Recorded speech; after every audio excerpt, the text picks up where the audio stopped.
Hello everyone, welcome back to my channel teddy nature lover. आज मैं आप लोगों के साथ मिस्टेकनली लव के पार्ट 12 को शेयर करने वाली हूँ। गाइस, आप लोगों को जैसा भी लगे प्लीज़ मुझे कमेंट करके बताइएगा। एंड जो पर्सन मेरे इस वीडियो पर न्यू है वो प्लीज़ प्रीवियस वीडियोस को देख लीजिए, जिससे कि आपको स्टोरी समझ में आ सके। एंड मेरे चैनल को सब्सक्राइब कर लीजिए ऐसे ही और वांगसियन वीडियोज़ के लिए। एंड मेरी वीडियो को लाइक शेयर और कमेंट ज़रूर कर दीजिएगा। लास्ट पार्ट में हमने देखा था वीइंग जियांगचैंग, जियान यानली, लैन सीचेन, लैन वांगजी, इन सबको पता चल जाता है कि हाँ लैन सीचेन और लैन वांगजी आपस में भाई हैं।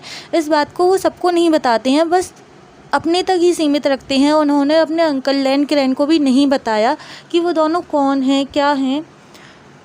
इस बात को अभी वो किसी को भी नहीं बताते हैं, सीक्रेट रखते हैं अपने बीच में। बट उन दोनों को पता चल गया था कि हाँ वो दोनों भाई हैं, रियल ब्रदर्स हैं। इसके बाद वेनिंग, वैंकिंग, इन सबको पता चलता है कि जिन जिसुन का एक्सीडेंट हो गया है। नी मिंजे केस को रीओपन करवाते हैं। जियांग फैमिली का जो केस था वैन रूहान के ऊपर, उसको रीओपन करवाते हैं, बट वैन रूहान उस केस को क्लोज़ करवा देता है। ये सब इन लोगों ने जितनी भी मेहनत की है, जो भी इन्होंने किया है ढूंढने के लिए, वैन रूहान के खिलाफ सबूत ढूंढे हैं, उस बारे में ये लैन क्रेन एंड जियांग फैनमियांग और मैडम यू को बता देते हैं। अब हमें दिखाया जाता है ये सब लोग जियान यानली के कैफ़े में बैठे हुए थे। जियांग फैनमियांग, मैडम यू भी वहीं पर थे।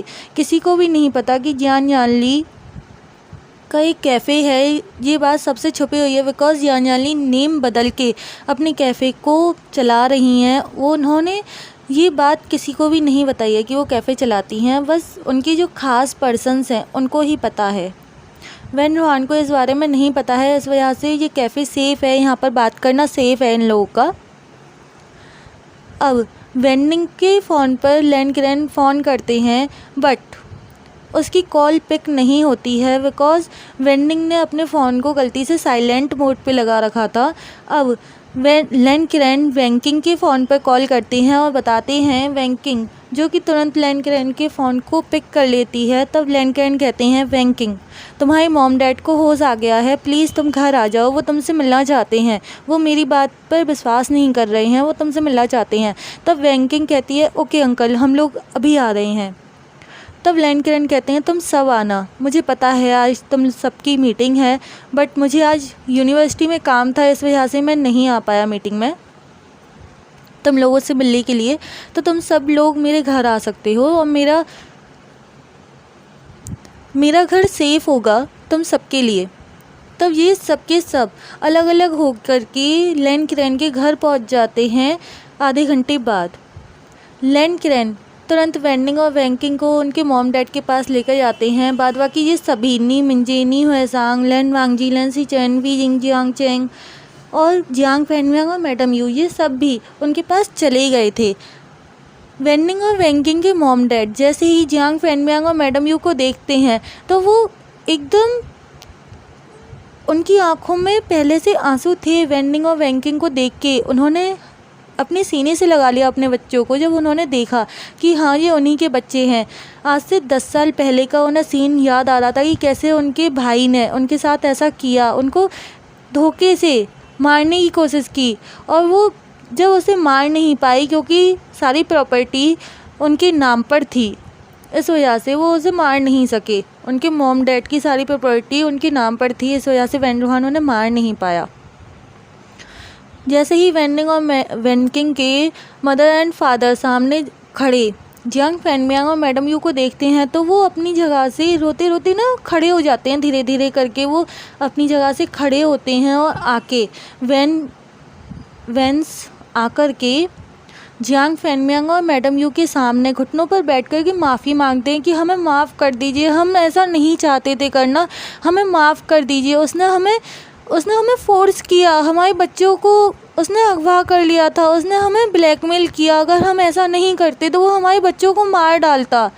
तब जियांग फैनमियांग और मैडम यू उन्हें उठाते हैं, उनके शोल्डर से पकड़ के खड़े होने में हेल्प करते हैं और कहते हैं कि हमें पता है वैन रूहान कितना गिरा हुआ इंसान है और हमें लगा था कि आप लोगों की डेथ हो चुकी है, लेकिन आप लोग ठीक हैं, आप लोग अब गवाही दे सकते हो। ये बात मैडम यू अपने मन में कहती हैं, सबके सामने नहीं कहती हैं, बट वो इस टाइम थोड़ी सी सेल्फिश होना चाहती थी। वो कहना चाहती थी इस बात को कि आप लोग गवाही दीजिए, हमें इंसाफ दिलाइए। वी जिंग के मॉम डैड की डेथ हुई है, उसके बारे में भी आपको पता है। आपको पता है कि वेन रूहान ने ही उन्हें मारा था। आप इसे प्लीज़ इंसाफ दिलाइए। ये बात ना वो चीख चीख कर कहना चाहती थी मैडम यू, बट वो नहीं कह पाती हैं, वो अपने मन में ही कहती हैं। तभी वेंडिंग और वैंकिंग के डैड कहते हैं, मैं गवाही देना चाहता हूँ, वेन रूहान के ऊपर मैं केस करना चाहता हूँ, उसने हमें इतने सालों तक टॉर्चर किया है। तब नी मिंजी कहते हैं, अंकल मैं एक पुलिस ऑफिसर हूँ और मुझे नहीं लगता कि उसके ऊपर ऐसे केस करना सही रहेगा, बिकॉज़ हमने अभी कुछ दिन पहले एक केस को रीओपन किया था, जियांग फेनयांग एंड मैडम यू के केस को रीओपन किया था, बट उसकी सोर्स पता नहीं कहाँ तक है, कितने ऊपर तक है। जो उसने अपनी सोर्स के दम पर उस केस को रीओपन होने की जो एप्लीकेशन थी उसको ही कैंसिल करवा दिया। इस बात को सुनकर वेंस कहते हैं कि हमें पता है कि हमें क्या करना है, तुम चिंता मत करो, हम जानते हैं, हम तुम सबका साथ देंगे। तुम लोग कुछ ढूंढने गए थे ना, तभी तुम्हें हम मिल गए, है ना। तभी उनकी नज़र वी जिंग के ऊपर पड़ती है और वो समझ जाते हैं कि वी जिंग कौन है, बिकॉज़ वी जिंग का जो फेस है, उसकी जो आइज़ है ना, वो बिल्कुल अपनी मॉम से मिलती हैं, कैंगसी सेरेन से। तभी वेंडिंग के फादर उसके पास जाते हैं और वो उससे पूछते हैं, क्या तुम कैंगसी के बेटे हो? मुझे बताओ, क्या तुम कैंगसी के बेटे हो? वी चांसी के बेटे हो तुम? तभी वी जिंग अपना हाँ में सिर हिला देता है और उसकी आंखों में आंसू आ गए थे। उसकी टीयरी आइज़ को देख करके वो कहते हैं वेंडिंग के डैड, प्लीज़ रो मत, सैड मत हो, मैं तुम्हारे साथ हूँ, मुझे पता है, लेकिन मैं तुमसे पूछना चाहता हूँ, क्या तुम्हें याद है? तुम्हें सब कुछ याद ही होगा। वो पेपर्स, मुझे वो पेपर्स दिखाओ, मैं उन पेपर्स के दम पर हम केस कर सकते हैं। तभी वेंडिंग के डैड सबकी साइड देखते हुए कहते हैं, वी जिंग के पास वो पेपर्स हैं, मुझे पता है, इसका नाम वी जिंग है ना। तभी सब लोग शॉक्ड हो जाते हैं कि क्या आपको वी जिंग याद है, आपको सब कुछ याद है, इतना टॉर्चर होने के बावजूद आपको सब कुछ याद है। तभी उनकी नज़र लेन किरेन पर पड़ती है और लेन किरेन को देखकर वो कहते हैं, लेन किरेन क्या तुम्हें अपना भाई याद है? तभी लेन किरेन कहता है, हाँ, उसने किसी लेडीज़ से लव मैरिज कर ली थी और उसके बाद वो घर नहीं आया था, और मुझे कुछ दिन बाद पता चला, कुछ साल बाद, 7-8 साल बाद, कि उसकी डेथ हो गई है एक एक्सीडेंट में। और उसकी फैमिली को मैंने ढूंढने की बहुत कोशिश करी, बट मुझे उसकी फैमिली नहीं मिली। लेन हुआ की फैमिली मुझे नहीं मिली, मैंने बहुत ढूंढा बट वो मुझे नहीं मिला। तब मैंने इन 2 बच्चों को गोद ले लिया, अडॉप्ट कर लिया, बिकॉज़ मुझे इन दोनों बच्चों में अपने ब्रदर की झलक दिखाई दी, इसलिए मैंने इनको अडॉप्ट किया है। इसका नाम लेंसी चैन है। वो लेंसी चैन को दिखाते हुए कहते हैं, इसका नाम लेंसी चैन है और ये लेन वांगजी है। वो लेन वांगजी की तरफ इशारा करते हुए कहते हैं लेन किरेन कि ये लेन वांगजी है। तब वो वेन थोड़ा सा स्माइल करते हैं वेंडिंग के फादर और कहते हैं, लेन किरेन तुम अपने नेफ्यूज़ को पहचानते नहीं हो, ये तुम्हारे रियल नेफ्यूज़ हैं। तुम कैसे कह सकते हो कि तुमने इन्हें अडॉप्ट किया है? हाँ, तुमने इन्हें अडॉप्ट किया होगा, बट ये तुम्हारे रियल नेफ्यूज़ हैं, मैं जानता हूँ। तभी इन सबको झटका लगता है कि क्या आप इतना सब कैसे जानते हैं, आपको ये सारी बातें कैसे पता है, हर किसी के विषय में आपको पता है। तभी वो कहते हैं कि मैंने साथ दिया था, मैंने हर काम में साथ दिया था, मुझे नहीं पता था कि वो इनको जान से मारने वाला है। मुझे लगा था कि वो बस इनको धोखा देना चाहता है सारा बिजनेस हड़पने के लिए, लेकिन मुझे नहीं पता था कि वो इनको जान से मार डालेगा।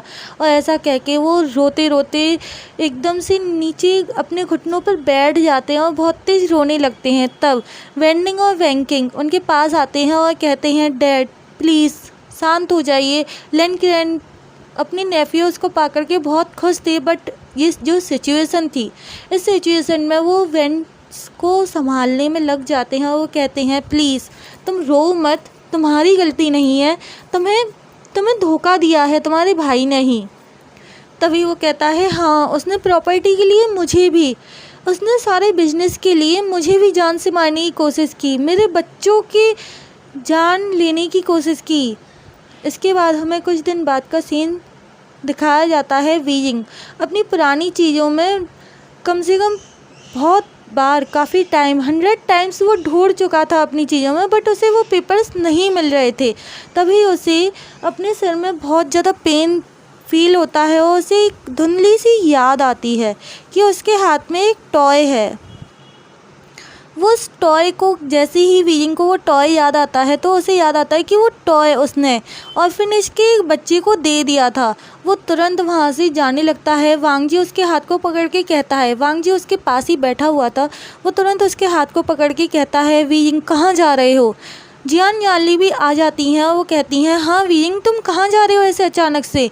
ये लोग जियान यानली के कैफ़े में बैठे हुए थे। लेन सिचेन अपने ऑफिस में थे बिजनेस की वजह से, उनकी आज एक मीटिंग है। वे ऐसे बिजनेस को तो नहीं डाल सकते हैं ना नुकसान में, इस वजह से वो बिजनेस में जा रहे हैं। वो डेली ऑफिस जाते हैं, बस वांग जी ही नहीं जाता है। लैन क्रेन भी बहुत खुश हैं वांग जी एंड लैन सिचेन को पाने के बाद। वीइंग हमें दिखाया जाता है, वांग जी वीइंग के हाथ को पकड़ के पूछता है कि वीइंग तुम कहाँ जा रहे हो ऐसे अचानक से, तुम्हारी तबीयत ठीक नहीं है। बिकॉज वीइंग इतने दिनों से फ्रस्ट्रेटेड है, टेंशन में है, वो इतने टाइम से ढूंढने में लगा हुआ है।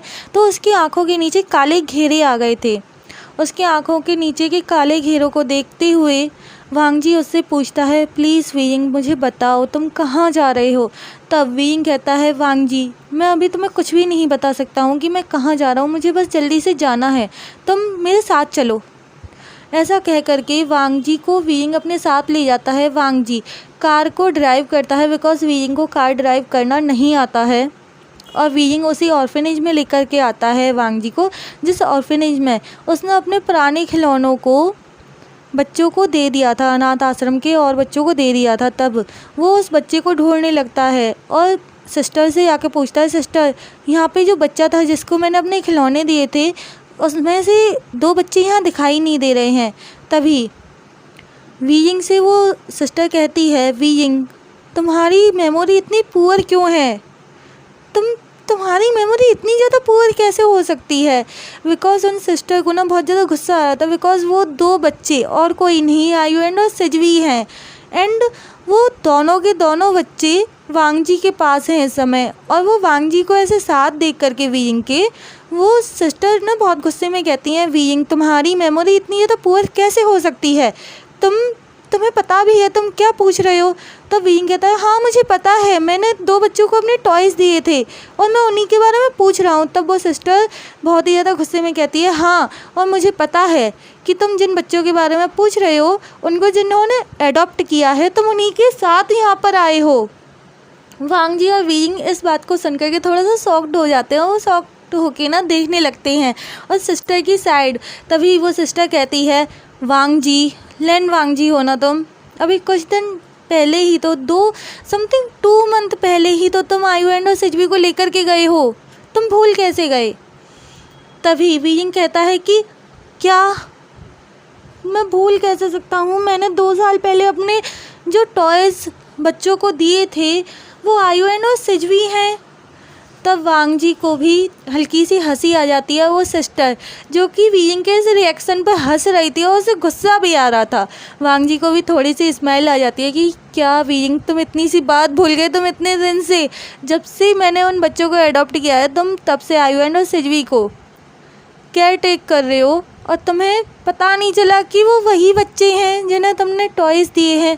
तब वांग जी इस बात को सुन करके उन सिस्टर से कहता है, थैंक यू सिस्टर, आपको बहुत बहुत शुक्रिया, आपने हमें इतनी इम्पोर्टेंट जानकारी दी।